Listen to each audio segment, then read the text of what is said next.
Blog Talk Radio.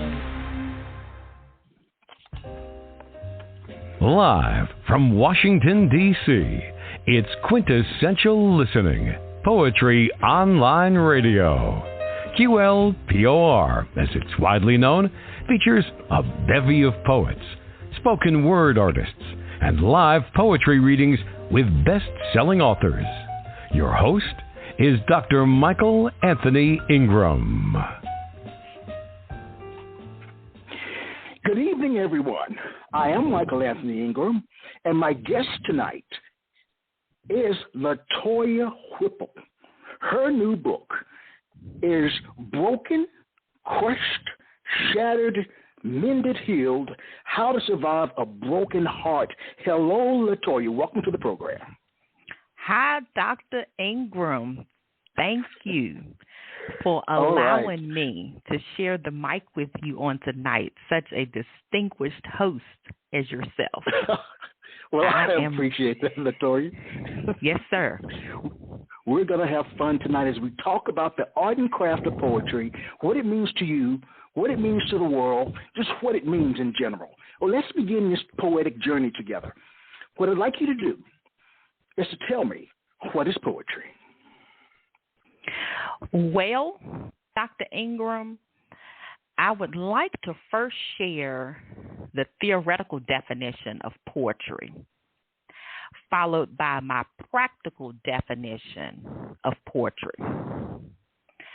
Poetry is an artistic expression, and there are over 50 different types of poetic categories, as we know. The 7 most common types are haiku, free verse, sonnets, epic, and ballad.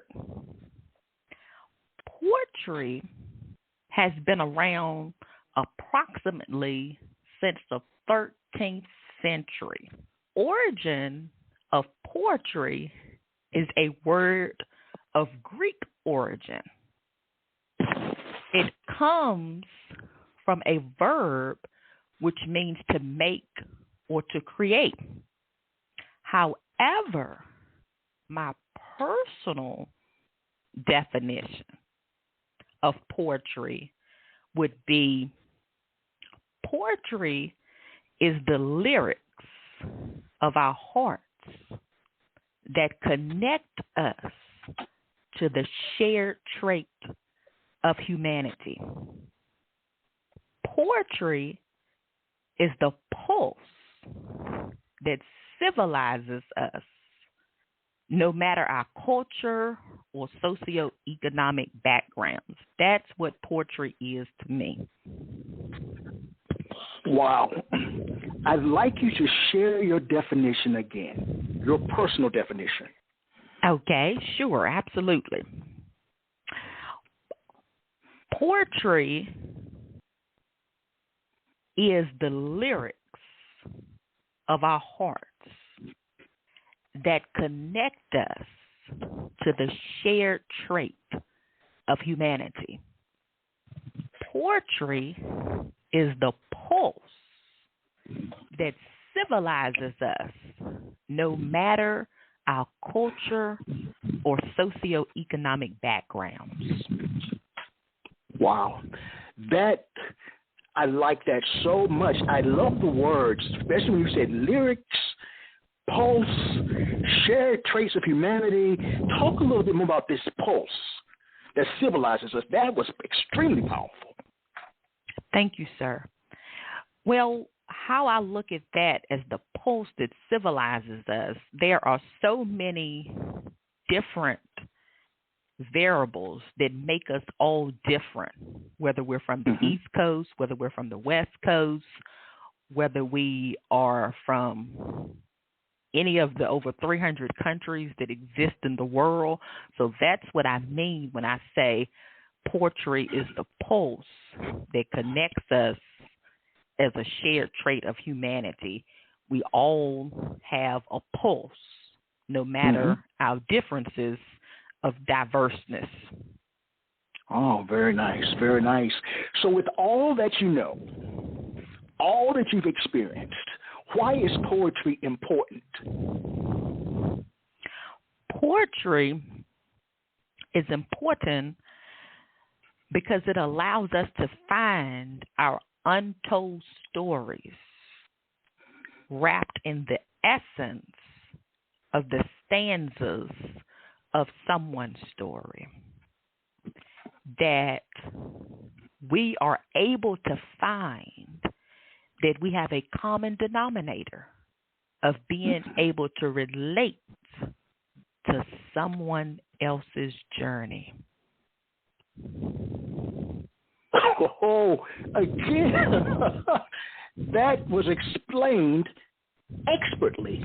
I like that. Read it one more time. Say it one more time. Thank you, sir. Absolutely. No problem. Poetry is important because it allows us to find our untold stories, wrapped essence of the stanzas of someone's story that we are able to find that we have a common denominator of being able to relate to someone else's journey. You know, when you talk about being able to relate with someone else's journey, to me, that's empathy. I've always said, and as I've traveled the world discussing this whole process, this whole concept of empathy, that if you can't understand another person's story in totality, attempt to resonate with the feelings that go along with that story. So I'm listening to what you're sharing, and as we continue tonight, I'm going to continue to listen so that we can talk about the feelings that go along with your story. All right? Yes, sir. All right, let's begin. Please share a poem. All right. I would like to share the piece entitled Time. Time is a small word that has an enormous meaning. Time is the way one spends minutes, seconds, and hours. Time, precious thing to waste. So spend it wisely. Time is irreplaceable.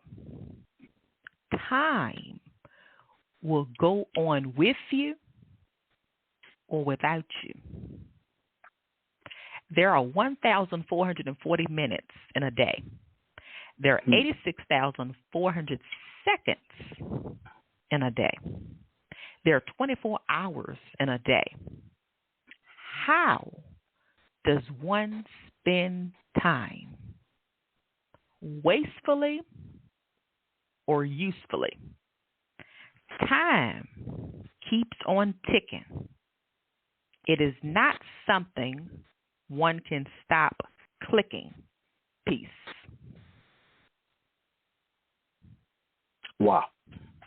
What was the purpose of that poem, LaToiya? Well, Dr. Ingram, the purpose of this particular piece would be we have a choice each and every day. We're all given the same amount of time.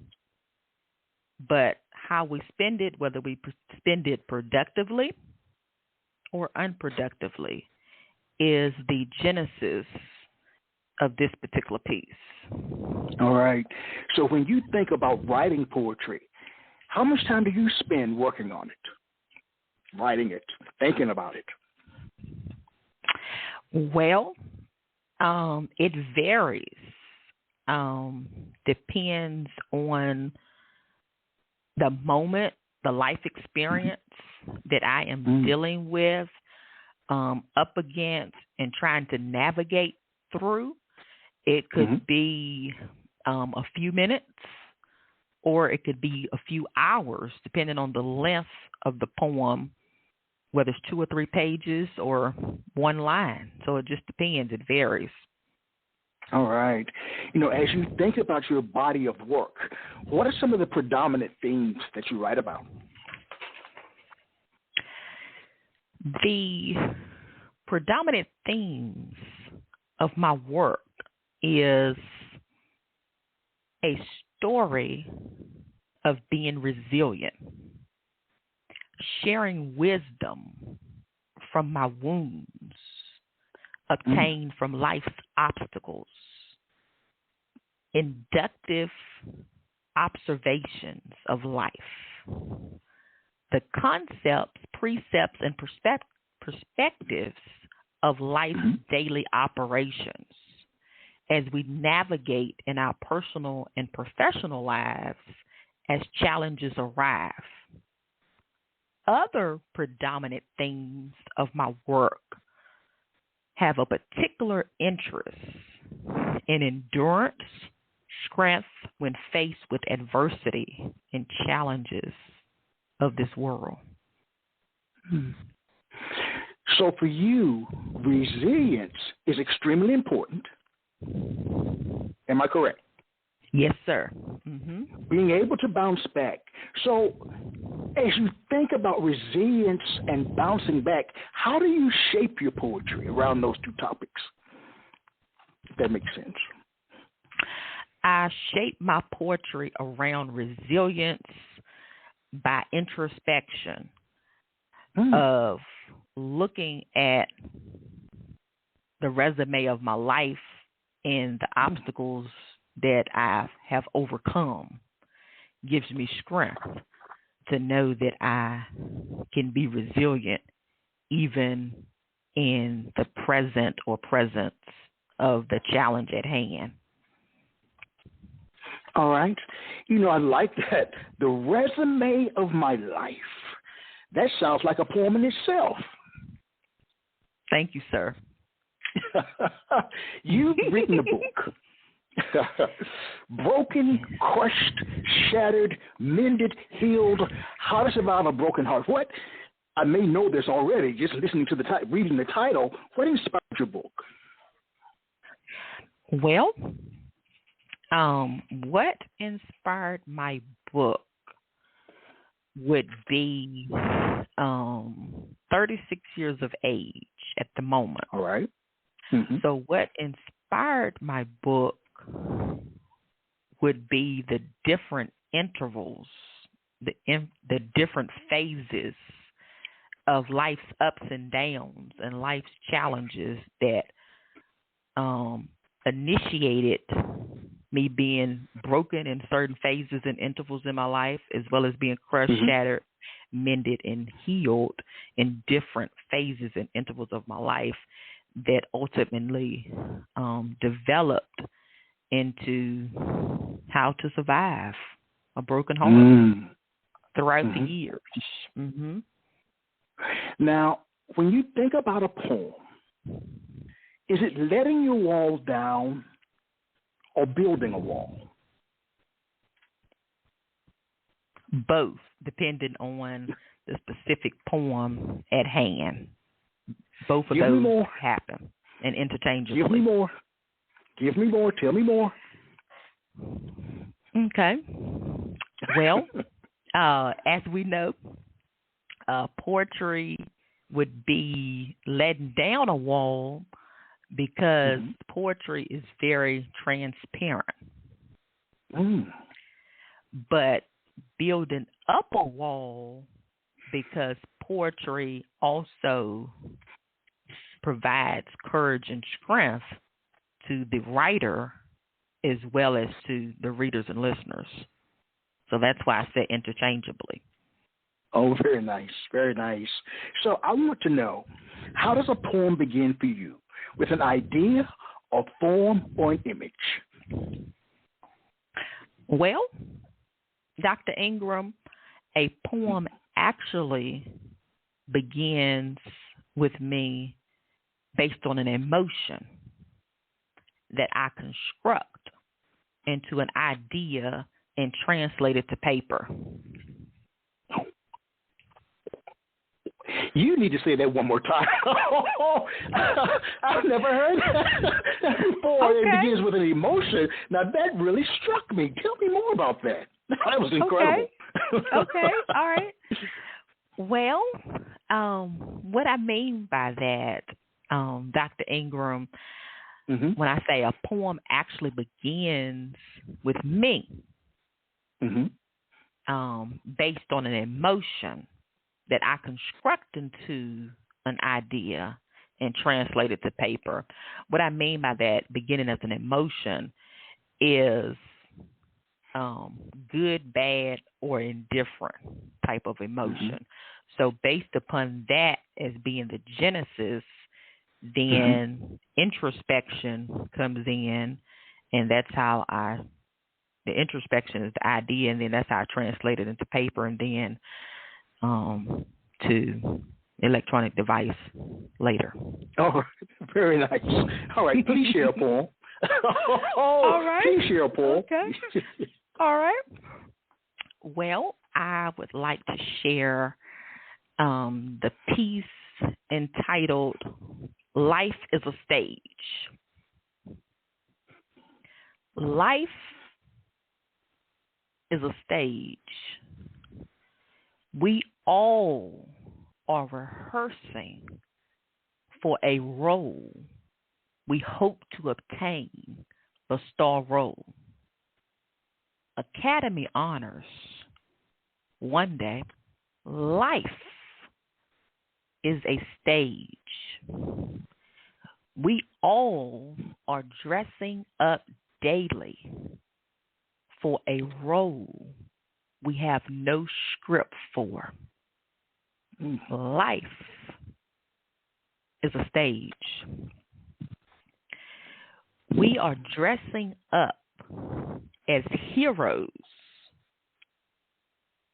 when, if you knew what was going on behind the scenes in the dressing room, you would not believe the hero character. Life is a stage.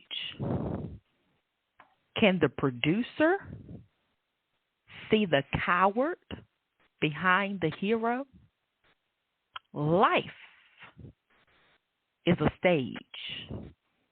Can the viewers see the context clues of the coward behind the hero? Life is a stage. Can a good predictor see the foreshadowing event of the coward behind the hero? Life is a stage. Can the audience feel the suspense, the horror of the hopelessness of the coward behind the hero? Does anyone see the ending before the script plays out?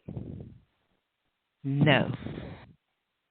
The audience is too busy watching the stage, literally, that the audience can't feel the figurative message beyond depicted. The audience can't feel the hero's heart silently screaming, "Help! Help me! Do you see me? I am visible to the actors, but to the audience, I'm invisible." Life is a stage. In peace. Wow.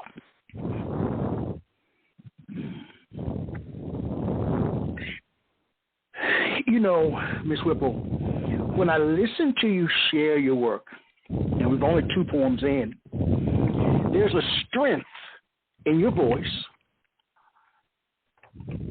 There's a power in your voice as you share. What I'd like to know is, what is the relationship between your speaking voice and your written voice? All right. Is a difference. Okay. I feel my speaking voice brings my written voice to action in an effort so the readers are able to grasp the true essence of the author's message.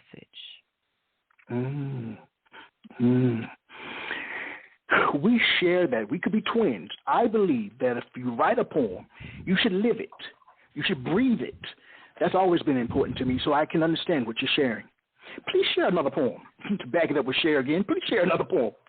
All right. I enjoy listening to you. Absolutely. Thank you very much, Dr. Ingram.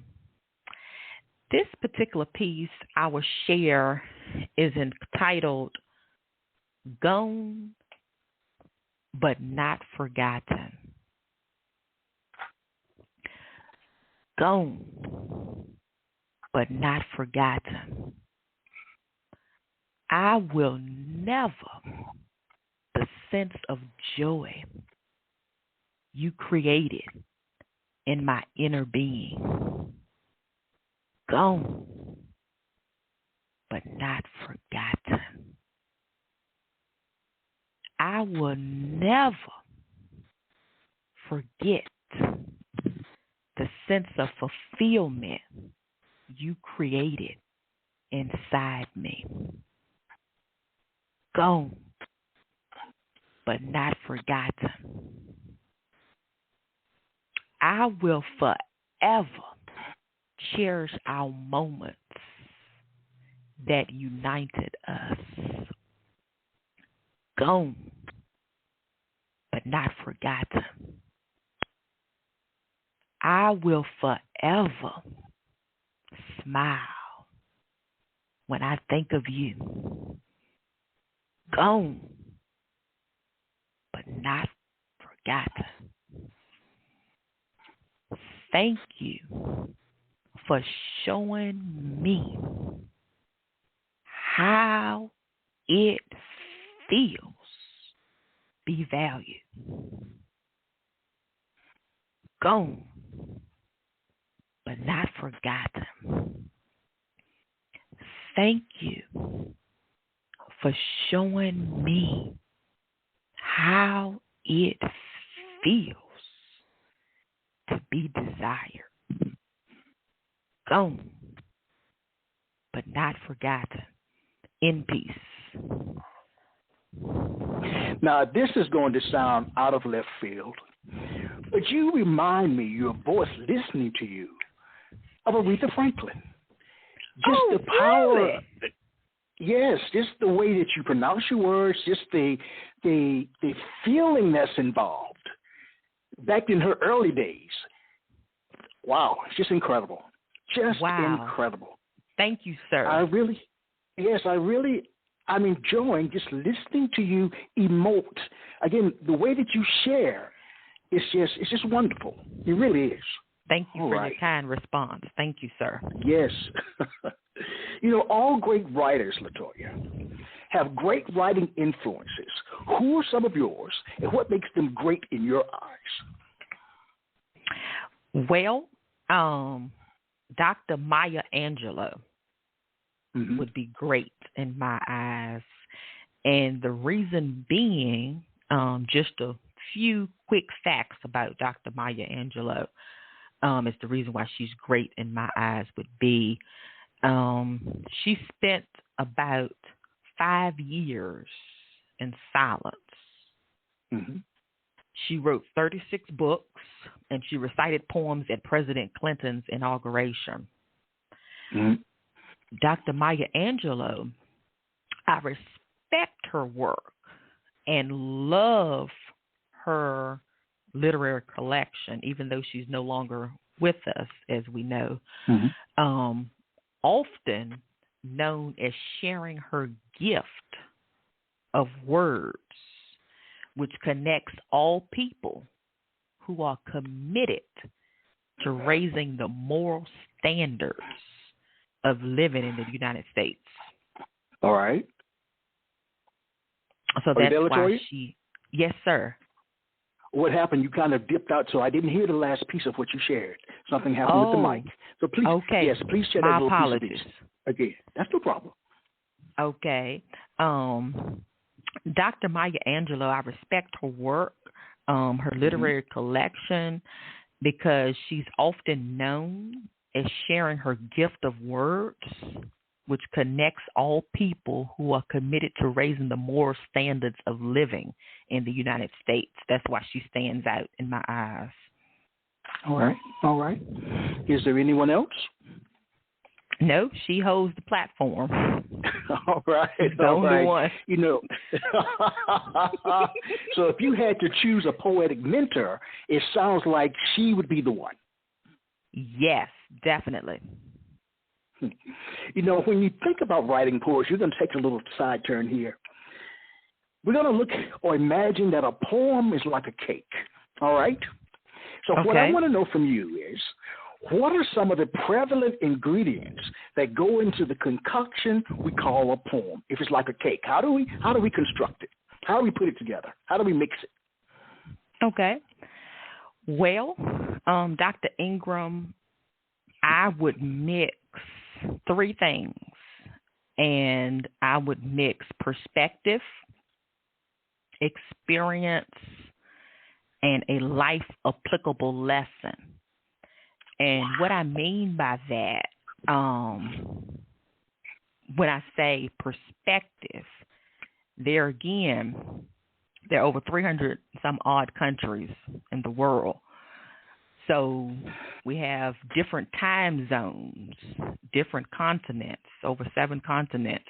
So each one of those individuals, their perspective when they are writing their poetry is derived from their perspectives of those diverse locations, that brings their experiences to writing poetry or making the cake of poetry into a life applicable lesson based on the diverseness of the perspectives that leads to the experiences in order to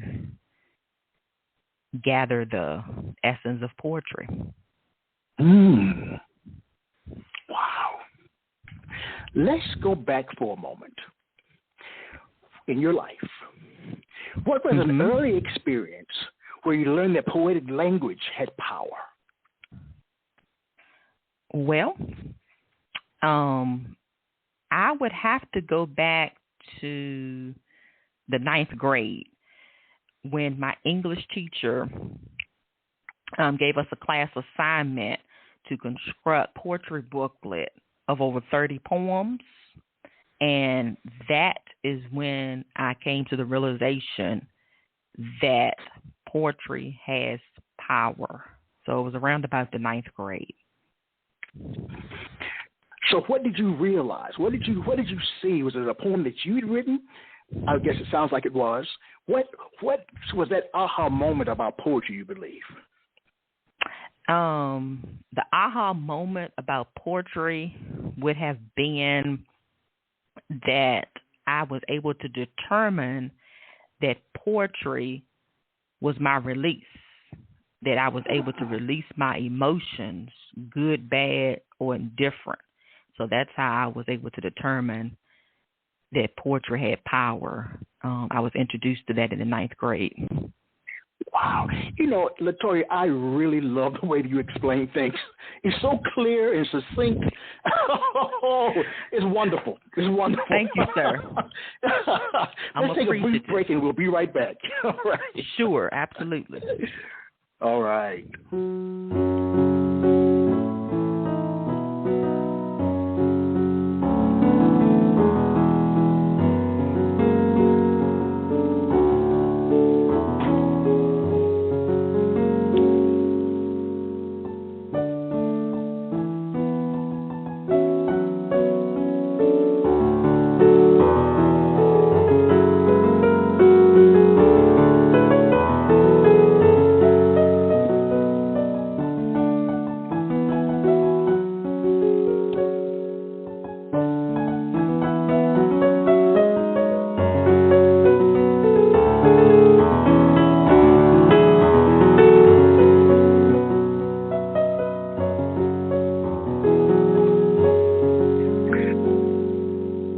are back. I am Michael Anthony Ingram. I'm here with LaToiya Whipple. Question for you, LaToiya. Are you ready? Yes, sir. Right, here we go. To me, as I listen to you share as your words and attempt to understand them from an empathy perspective, there's a lot of emotion involved. All right? That seems to be a given. Yes. Do you think that someone can be called a poet if they don't feel strong emotions?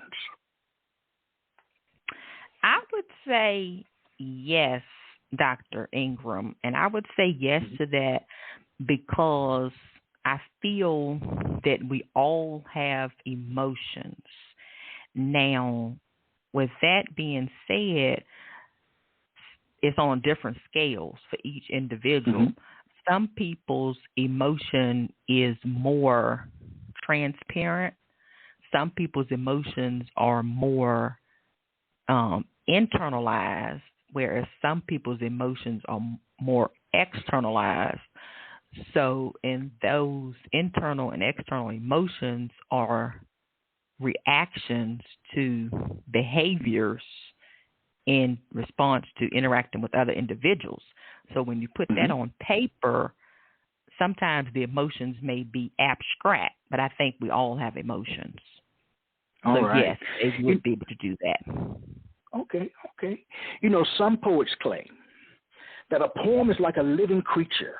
Once it's out there, there's not much you can do to correct or improve it, while others edit meticulously, not leaving much from the original draft form. What is your take on editing, the editing process?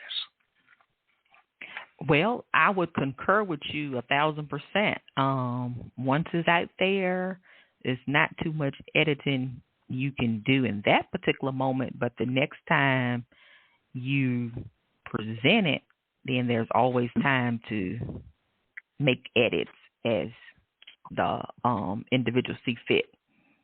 All right. Please share another poem. All right. Particular piece that I will share is entitled, What is Success?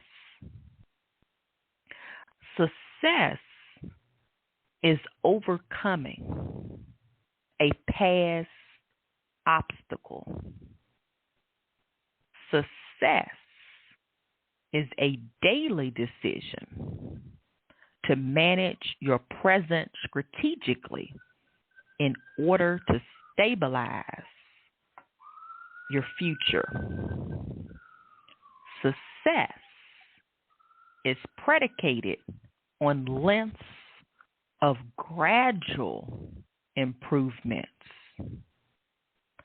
Whether the length is a quarter of an inch of improvement or a yardstick of gradual improvements, success is in order. Success is not so much an external survey as much as success is an internal evaluation. In peace. You know, I've noticed as you've been sharing your work so far, the poem about time, gone but not forgotten, I think I'm maybe paraphrasing that, success, you repeat those words throughout the piece. Is that your trademark, to repeat the words? In some of them, yes, you are 1,000% correct. That would be one of my trademarks. Yes. All right. Tell me more about that. How did you determine that? Why is that important to do? This particular poem, What is Success? The genesis of that piece is derived from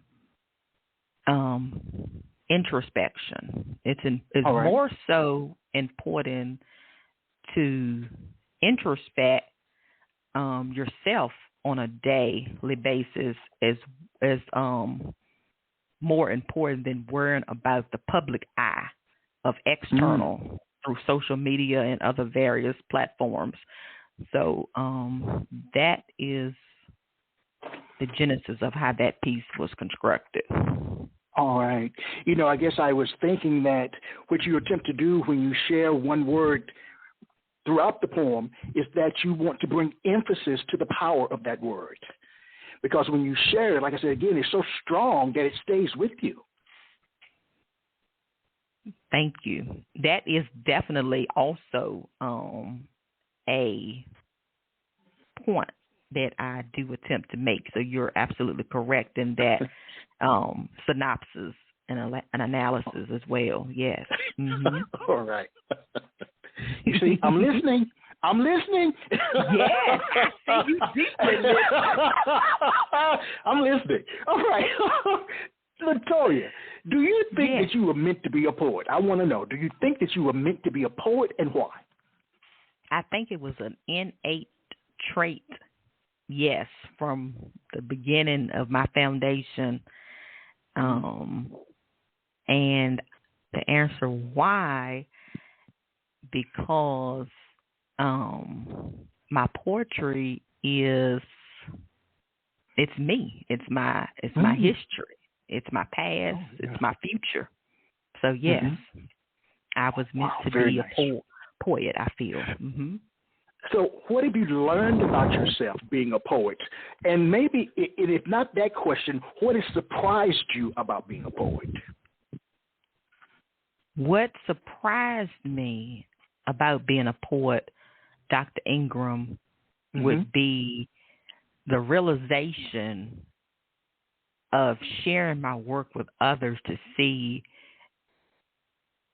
that I was not alone, in the sense that other people have experienced the same challenges that I was up against. So it goes back to that shared trait of humanity. Mm-hmm. Oh, very nice, LaToiya. I don't want you feeling like you're on the witness stand, but you're doing an incredible job. You are doing an incredible job. Thank you. Thank you, sir. You have won the case. You have won the case. All right. Thank you, sir. I'm appreciative. Thank you. I appreciate that. Yes. Share another poem with us, please. All right. Dr. Ingram, this particular piece that I will be sharing with you all is entitled Hopes and Dreams. Hopes and dreams. Don't forget, leap and the net will appear. Get it done. Hopes and dreams. Don't forget to dance. Believe you can. And you're halfway there. Busy is the new happy. Hopes and dreams. Don't forget to follow your heart. Accept every mark of progression. Focused determination is the new win. In peace. You know, LaToiya, so much is happening in our world. There's good, there's bad, and there's ugly. So much is happening. What do you see as being the role of a poet in modern day society? The role of a poet in modern day society, Dr. Ingram, I feel is to dissect thoughts, concepts, precepts, ideas, and diverse perspectives on paper in an effort to be a voice for those who seem like their voices are hidden in the shadows of others. Wow. hidden in the shadows of others. That's a powerful line in itself. Thank you, sir. But being this voice for others, I guess I've never really thought about it until tonight. It can be so difficult putting yourself out there, being a poet, lifting your voice to help others or assist others. What do you think about that, the potential difficulty of doing that? Yes, I could not concur with you anymore in that very statement that you just said, Dr. Ingram. It is very challenging to be a poet because there again, you're being transparent. Yes. And that within itself presents different perspectives and receptives and reactive thoughts and responses from listeners and readers. And it can be a challenge, but it's worth it and it's exciting because poetry, Dr. Ingram, that's what we do. It's true.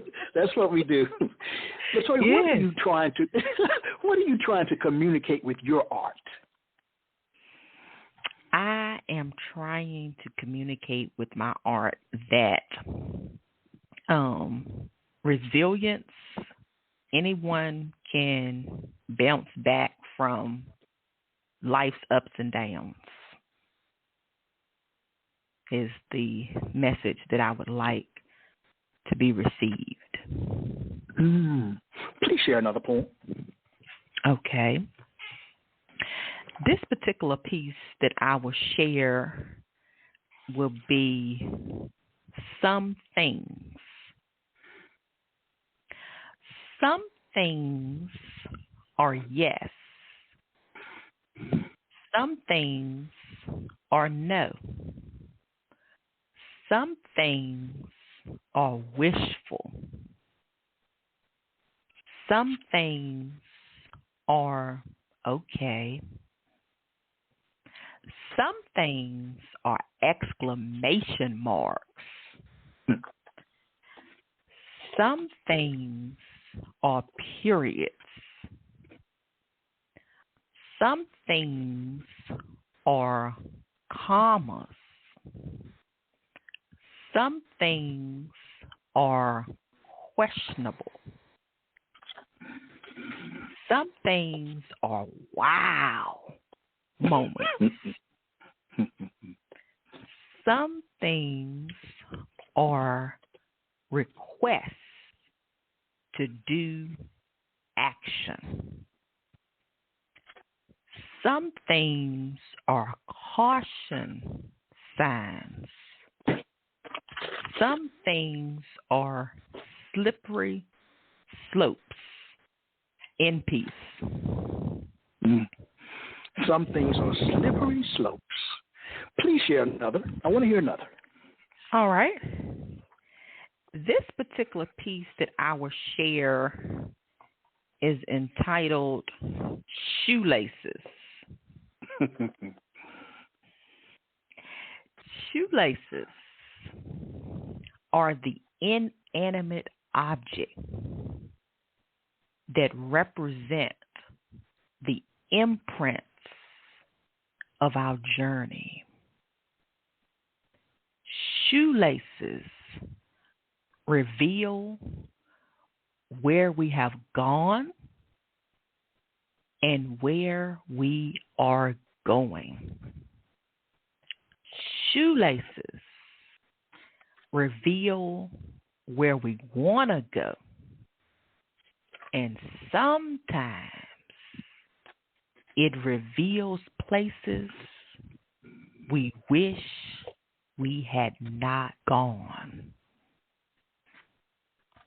Shoelaces indicate where our present, past, and future will afford us to journey. Shoelaces can lead to beautiful journeys. Shoelaces can lead to muddy puddles that will leave a hard stain that only a rainbow can replace. Shoelaces can lead to smooth journeys. Shoelaces can lead to entanglements of knots that will crisscross one's journey to be in such an unpleasant pattern that will cause one's life to be broken, crushed, and shattered. Shoelaces can lead to entanglements of knots that will crisscross one's journey to be in such an unforgettable intersection that will mend and heal one in such a penetrating way. Shoelaces can lead to entanglements of knots that will crisscross one's journey to be a teacher on how to survive a broken heart along the journey in peace. So many questions come up from your sharing that piece. First, I'd like to know, has a poem that you've written ever frightened or humbled you? I would say a poem has humbled me.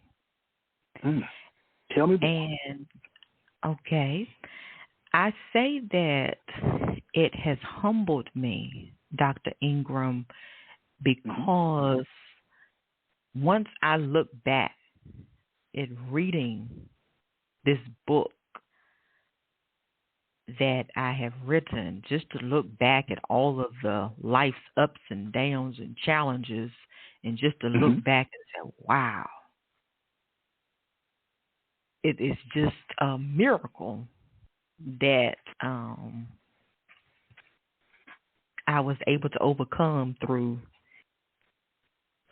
God's help and through His grace. So I have been humbled to look back over my life as I read this book. So I would say humbled. All right. All right. You know, the title of your poem, Shoelaces, was very interesting. It brings up a question. What role should a title play in a poem? I think that the title should play the genesis as well as the synopsis of the determinant factor of the main idea of the poem. So what advice would you give a beginning person about titling a poem?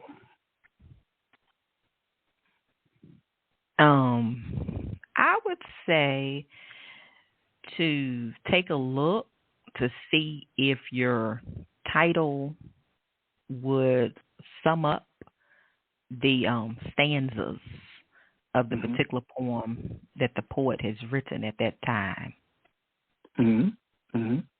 All right. So when you write, LaToiya, do you sit and think through every word of every stanza, or do you write freely and just allow the words to flow? Well, I actually do write freely. and allow the words to flow naturally in the very essence of the moment. Okay. All right. There's a statement that poets are the inspiration comes from any and everywhere. How's that for you? I mean, do you look for it or it just falls in your lap? Inspiration. I would say both. Sometimes I have to look for it, and sometimes it just falls in my lap. It just depends on the particular moment and day and time. So which becomes, this is another question, becomes your favorite works? The ones that fall in your lap or the ones that you have to look for? The ones that would fall in my lap. Let's make it easy. Is that? Why is that? Let's make it easy. I don't have to do it in looking. I need something of ease. Yes. I like that. At least you keep it real. Yes. Let's take a brief break, and we'll be right back. Sure.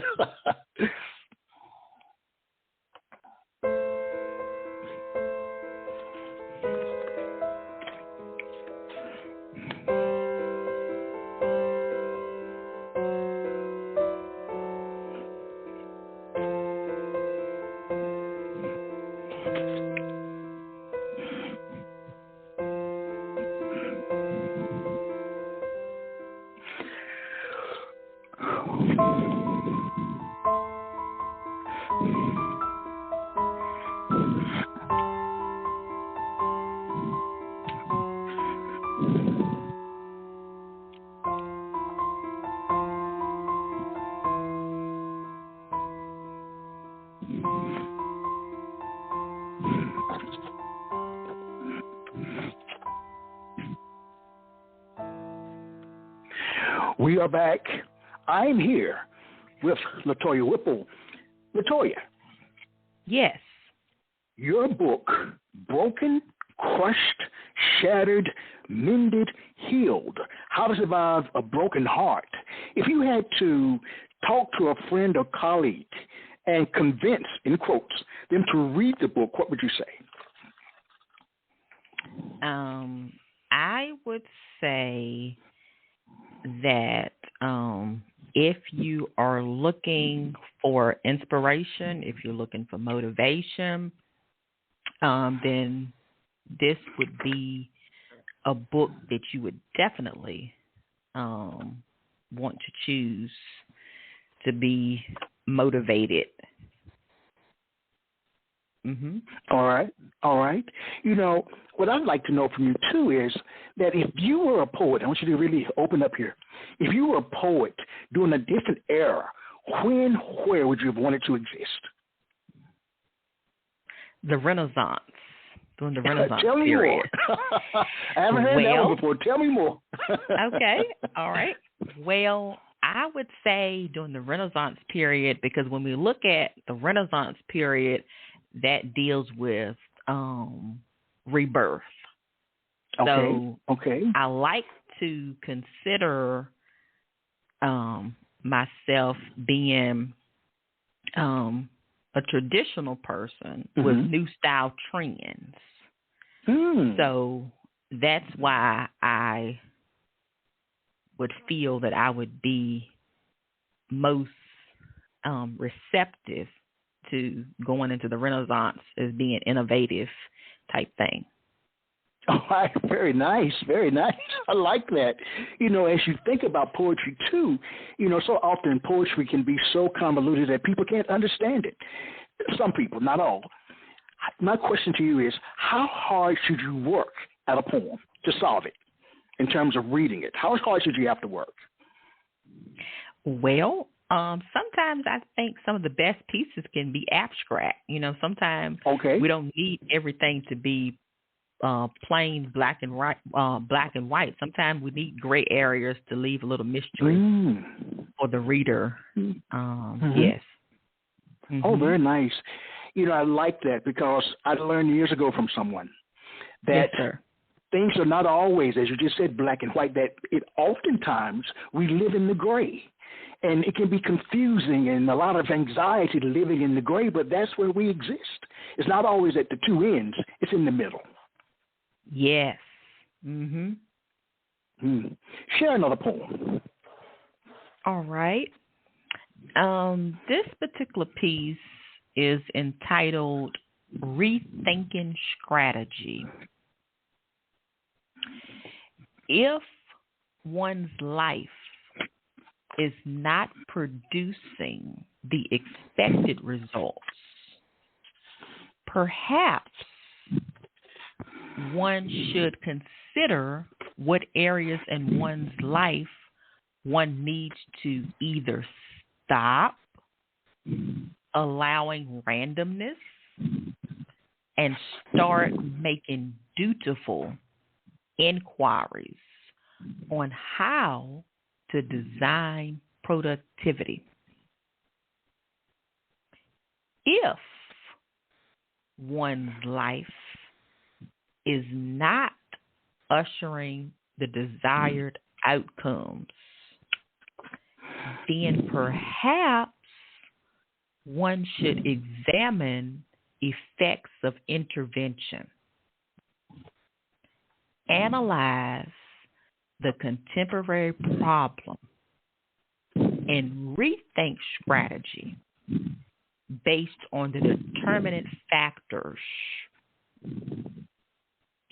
If one's life is not harvesting the produce intended, then perhaps one should take on the lens of observational strategies by engaging in direct observation, by joining a focus group of like-minded strategizers.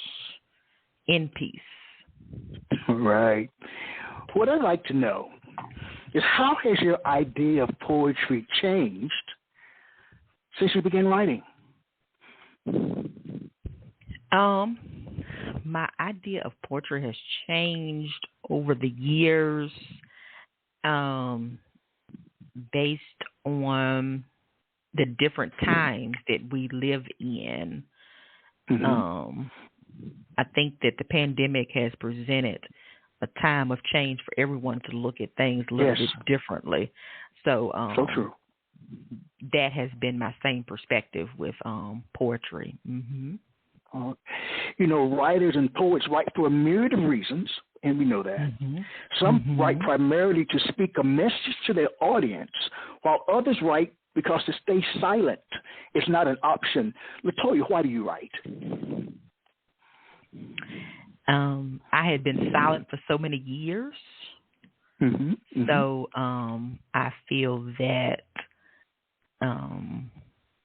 releasing this book was a way for me to unmute myself, unmute my voice. Wow. The way you phrase things is incredible. Incredible. Thank you. We're sir. almost at the end of our poetic journey together, but I would like you to share one more piece. One more piece. All right. This is very short, this piece here. It is entitled Favorite. Everyone has a favorite word, a favorite cliche that everyone knows them by. What's yours? Everyone has a favorite song, a favorite beat, favorite lyrics. What's yours? Everyone has a favorite book, a favorite place, a favorite memory. What's yours? Everyone has a favorite person, a favorite shirt, a favorite dance? Who or what's yours? In peace. Wow. LaToiya, what piece of advice would you give to your readers? I would say always remember that you can bounce back from life's ups and downs, no matter how difficult they are at the moment. It's very profound. Where can listeners find your work, LaToiya? Anyone that is interested can find my work on Amazon.com as well as BarnesandNoble.com. And if you have already purchased my book, and for the people in the future that will, if you would be so kind as to leave a book review of your thoughts after you read the book on either BarnesandNoble.com or Amazon.com, that would be super fantastic if you would be willing to do that. All right. How can listeners stay in touch? For anyone that may be interested in staying in touch, I am on Instagram as L Diamond Whipple. That's L space Diamond space Whipple. WHIPPLE. Now, you've got to tell me about the L Diamond. I want to know. Okay. Well, the genesis of the L Diamond, the diamond piece would also coincide with the resilience piece. For everyone that is familiar with the genesis of the construction of a diamond, it takes years and it's different phases in order for the diamond to reach the particular ingredients that it takes for it to become a diamond. So that's the genesis behind L Diamond Whipple. So the L? Oh, the L is just my first name, LaToiya. Oh, but the diamond, okay. the diamond piece. The diamond piece. All right. Yes, sir. Beautiful. Beautiful. Where do you go from here in terms of your poetry? What's next for you?